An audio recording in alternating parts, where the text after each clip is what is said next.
All right, guys, got to change topics real quick. And on a serious note, I know the debate between using reloads in factory new ammunition is a big topic.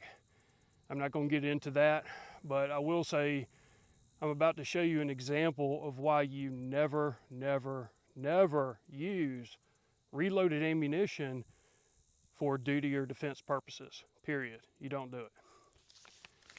So the ammunition that I've been shooting here just a moment ago is all reloaded ammunition from a reputable person. That, my friends, is the case, the back part of the case, or some portion of the case, that is now wrapped around my charging handle. I can't pull it all the way back to the rear and it won't go into battery. You know where the other part of that case is? It's stuck in the chamber. So this is a catastrophic failure. If I was in the middle of a CQB situation, I'm probably done. Now, fortunately, I'm out here on the range. The only negative is this is one of my go-to guns for defensive purposes, so it's going to be down for the time being. But with that, the military teaches you the PACE plan, the primary, alternate, contingency, and emergency.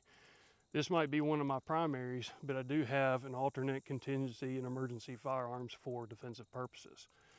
But with that, please guys, I don't want to hear anybody else say, oh, I use reloaded ammunition for duty or defense, I count the times the brass been fired or used or whatever. Just please don't, okay? If my life or somebody else's life depended on this, then I failed myself, or worse, I failed somebody else. So with that, please take this, for what it's worth and take it seriously.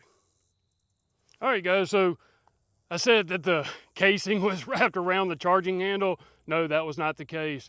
The brass case was just wedged between the charging handle and the bolt. So I was able to get that out fairly easily.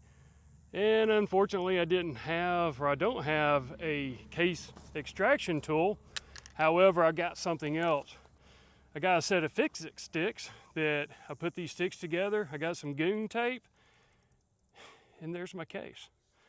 So with that, I just took enough goon tape, wrapped it around this rod that it's a sectional piece of rod, and just tapped it down in there and just twist and pulled the shell casing right on out of the chamber. So and that's how it came out. So anyway, yeah, there's the other piece. That's why I don't use reloads, and I don't recommend anybody use reloads when it comes to duty defense purposes. So with that, take that for what it's worth.